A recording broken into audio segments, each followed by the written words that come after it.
প্রিয় ভিউয়ার্স, আজ আমি আপনাদের সামনে পুরান ঢাকার আহসান মঞ্জিলের সম্পূর্ণ ইতিহাস তুলে ধরব এবং ভিডিওর শেষের দিকে জানিয়ে দেব দর্শনার্থীদের জন্য কবে খোলা থাকে এবং টিকিটের মূল্য কত রাখেন।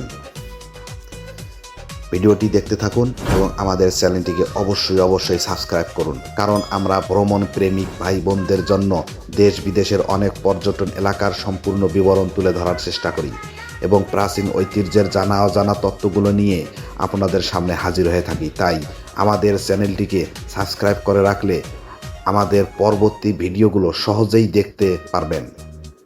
আর ভিডিও সম্পর্কে যে কোনো মতামত কমেন্ট বক্সে লিখবেন। চলুন কথা না বাড়িয়ে আমাদের মূল পর্বের দিকে চলে যাই। আহসান মঞ্জিল পুরান ঢাকার ইসলামপুরের কুমারটুলি এলাকায় বুড়িগঙ্গা নদীর তীরে অবস্থিত। এটি পূর্বে ছিল ঢাকার নবাবদের আবাসিক প্রাসাদ ও জমিদারির সদর কাছারি। বর্তমানে এটি জাদুঘর হিসেবে ব্যবহৃত হচ্ছে। এর প্রতিষ্ঠাতা নওয়াব আব্দুল গনি। তিনি তার পুত্র খাজা আহসানুল্লাহর নাম অনুসারে এর নামকরণ করেন। 1859 খ্রিস্টাব্দে আহসান মঞ্জিলের নির্মাণ কাজ শুরু হয়ে 1872 খ্রিস্টাব্দে সমাপ্ত হয়। আহসান মঞ্জিল কয়েকবার সংস্কার করা হয়েছে। সর্বশেষ সংস্কার করা হয়েছে অতি সম্প্রতি। এখন এটি বাংলাদেশ জাতীয় জাদুঘর কর্তৃক পরিচালিত একটি জাদুঘর।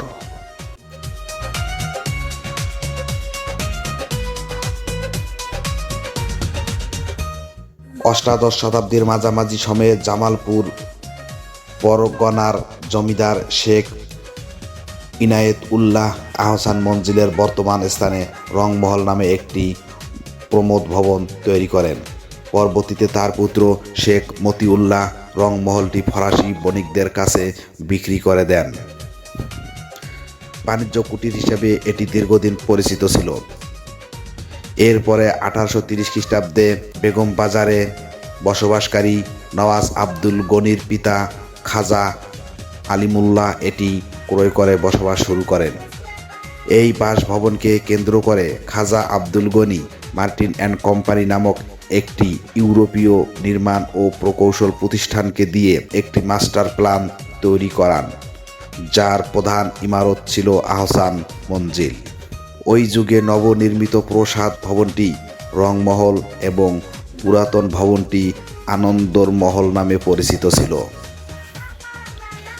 1888 সালের প্রবল ভূমিকম্পে পুরো আহসান মঞ্জিলের ব্যাপক ক্ষতি সাধিত হয়। ক্ষতিগ্রস্ত আহসান মঞ্জিল পুনর্নির্মাণের সময় বর্তমান উঁচু গম্বুজটি সংযোজন করা হয়। সে আমলে ঢাকা শহরে আহসান মঞ্জিলের মতো এত জাকালো ভবন আর ছিল না। এর প্রসাদোপরি গম্বুজটি শহরের অন্যতম উঁচু চূড়া হওয়ায় তা বহুদূর থেকেও সবার দৃষ্টি আকর্ষণ করত।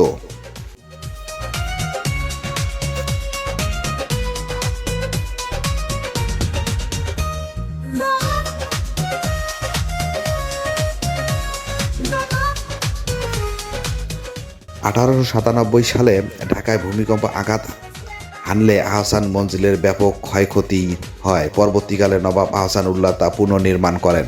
বাংলাদেশের স্বাধীনতার পর অযত্ন ও অপব্যবহারে আহসান মঞ্জিল ধ্বংসপ্রাপ্তির দ্বার প্রান্তে পৌঁছেছে। এমনটা অবস্থায় 1974 সালে ঢাকা নওয়াব পরিবারের উত্তরসূরিরা আহসান মঞ্জিল প্রসাদ নিলামে বিক্রির পরিকল্পনা করেন। কিন্তু শেখ মুজিবুর রহমান আহসান মঞ্জিলের সৌন্দর্য ও ঐতিহাসিক গুরুত্ব উপলব্ধি করে 1974 সালে নিলামে বিক্রির প্রস্তাব নাকচ করে দেন।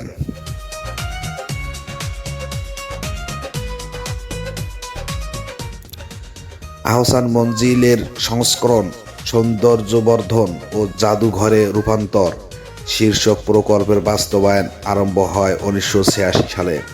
জাতীয় গুরুত্বপূর্ণ ইতিহাস ও স্থাপত্য নিদর্শন সংরক্ষণের জন্য আহসান মঞ্জিল ভবনটি সংস্কার করে জাদুঘরে রূপান্তর ও প্রসাদের সাথে সামঞ্জস্য রেখে ভবনটির পারিপার্শ্বিক এলাকার উন্নয়ন করা প্রকল্পটির মূল উদ্দেশ্য ছিল।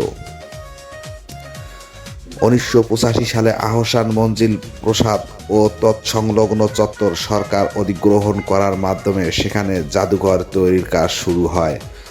1992 সালে আহসান মঞ্জিল জাদুঘরের আনুষ্ঠানিক উদ্বোধন ও জনসাধারণের পরিদর্শনের জন্য উন্মুক্ত করে দেওয়া হয়।